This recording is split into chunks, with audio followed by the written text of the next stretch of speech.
Llena tu corazón de paz y alegría con el Padre Eduardo Hayen. Hola, ¿qué tal? Estamos profundizando en la vida espiritual porque queremos crecer espiritualmente. Pero antes de entrar en lecciones más prácticas, debemos entender los principios básicos de la vida sobrenatural. En los 2 episodios anteriores, explicamos que el hombre tiene una vida natural y también que Dios quiso regalarnos una vida sobrenatural, participándonos de su misma vida divina. Regaló a nuestros primeros padres dones que llamamos preternaturales y que analizamos en el episodio anterior. Adán y Eva en el paraíso fueron creados libres y ahí fueron sometidos a una prueba para que pudieran merecer el cielo. Debían cumplir las leyes de Dios y particularmente un mandamiento. Estaba prohibido comer del fruto del árbol del conocimiento del bien y del mal. El capítulo 3 del libro del Génesis nos relata que el demonio, bajo la forma de serpiente, sembró dudas en nuestros primeros padres sobre la legitimidad de esta prohibición. Les prometió que si comían de ese árbol serían como dioses. Los engañó, haciéndoles creer que no necesitaban la ley divina. Dice Génesis 3:5, es que Dios sabe muy bien que el día en que coman de él, se les abrirán los ojos y serán como dioses, conocedores del bien y del mal. Por su desobediencia a Dios, Adán y Eva cayeron en la soberbia y de ahí siguieron otros pecados. Ellos negaron, con ese acto de rebeldía, la autoridad de Dios. Negaron su dominio y su sabiduría infinita. Cayeron en la trampa y no pasaron la prueba. El pecado era muy grave porque ellos sabían de la extrema generosidad y del amor del Señor hacia ellos. Ellos dominaban sus pasiones y tenían tiempo para medir las consecuencias de su acto de desobediencia. Por eso su pecado fue gravísimo y merecía una sanción también muy grave. Algunos se preguntan, ¿cómo Adán y Eva pudieron pecar si tenían el don de la integridad? Es decir, la ciencia infusa, dominaban las pasiones y eran inmortales. Para entender esto, es necesario recordar que ninguna criatura libre es impecable. Los seres libres pueden dejar de considerar el bien verdadero y poner su apetito en un bien aparente. Y esta preferencia es lo que constituye el pecado. Santo Tomás de Aquino afirma que únicamente no podía pecar Jesucristo porque su voluntad era la misma que la voluntad del Padre Celestial. Por su pecado, Dios pudo darles pena de muerte a nuestros primeros padres, pero no lo hizo por pura misericordia. Lo único que hizo Dios fue quitarles los privilegios especiales que les había dado. Les quitó el don de la integridad y de la gracia santificante. Conservaron sus dones naturales y su voluntad quedó debilitada en comparación como antes la tenían, gracias al don de la integridad con el que Dios los dotó. Les dejó la fe y la esperanza, les hizo ver la venida de un libertador de su descendencia para vencer al demonio y reparar al hombre caído. Dice Génesis 3:15, enemistad pondré entre ti y la mujer, y entre tu linaje y su linaje. Él te pisará la cabeza, mientras acechas tú su calcañar.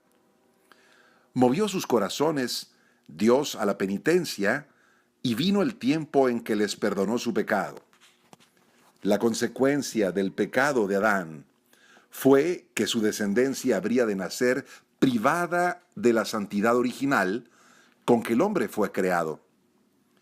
La descendencia perdería la gracia santificante y los dones de la ciencia infusa, el dominio de las pasiones y la inmortalidad.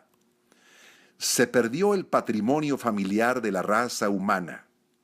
Tendría que venir el nuevo Adán, el Mesías de Dios, para expiar nuestros pecados e instituir el sacramento de la penitencia, para comunicar la gracia a los bautizados perdida por Adán.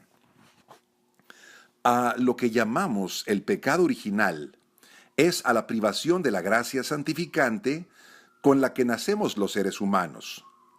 No hay ningún acto culpable de nuestra parte, es cierto, pero nacemos en un estado de degradación, privados de cualidades esenciales que deberíamos de poseer.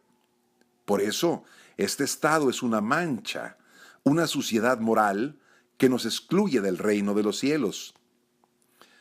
Por haber perdido el don de la integridad, la ciencia infusa, dominio de pasiones e inmortalidad, dentro de nosotros existe una lucha tremenda entre la carne y el espíritu. Si no resistimos con fuerza, esa lucha pronto nos arrastra hacia tentaciones fuertes y otros pecados. Por eso se dice que nacemos heridos, mermados, inclinados al mal, débiles para resistir las tentaciones. El camino del hombre hacia Dios se hace, pues, difícil. Sin embargo, este aumento de las dificultades para alcanzar a Dios se compensa con las gracias muy abundantes que Dios nos ofrece en virtud de los méritos de su Hijo Jesucristo, con la intercesión de la Virgen y con los ángeles que nos tutelan, especialmente nuestro ángel de la guarda. En comparación con el estado de justicia o santidad originaria en que Dios creó a Adán y a Eva, nosotros nacemos desequilibrados, enfermos, heridos. Lo podemos comprobar. Heridos están nuestros sentidos externos. Los ojos se nos van por lo llamativo y lo curioso.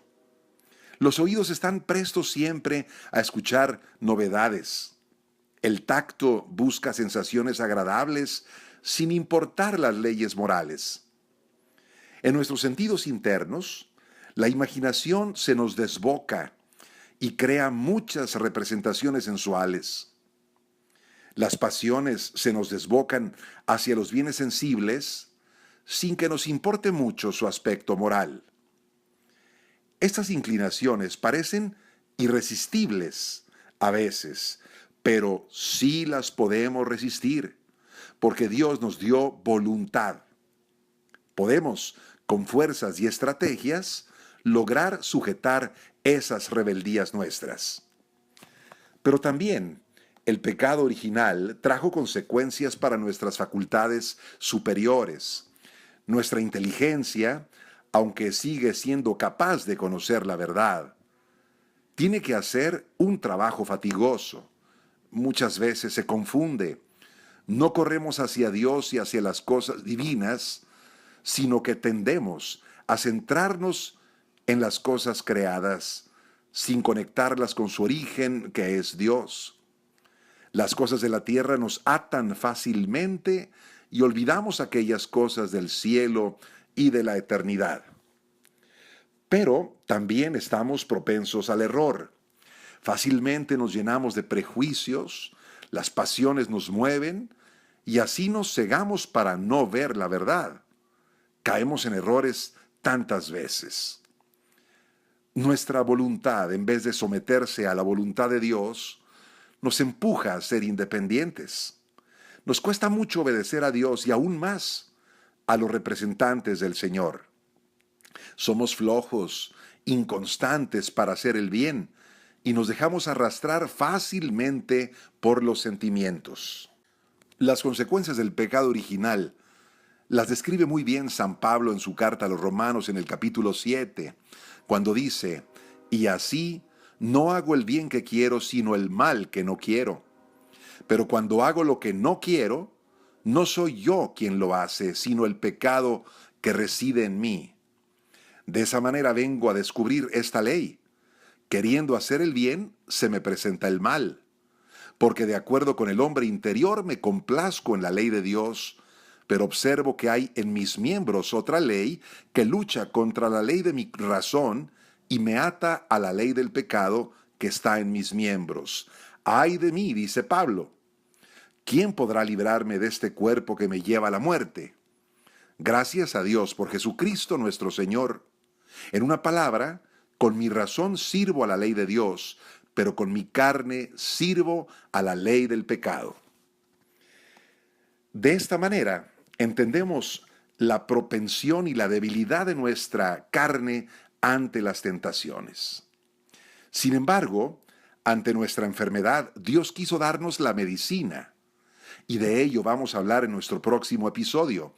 Mientras tanto, disfruta de un día espléndido. Paz y alegría en tu corazón.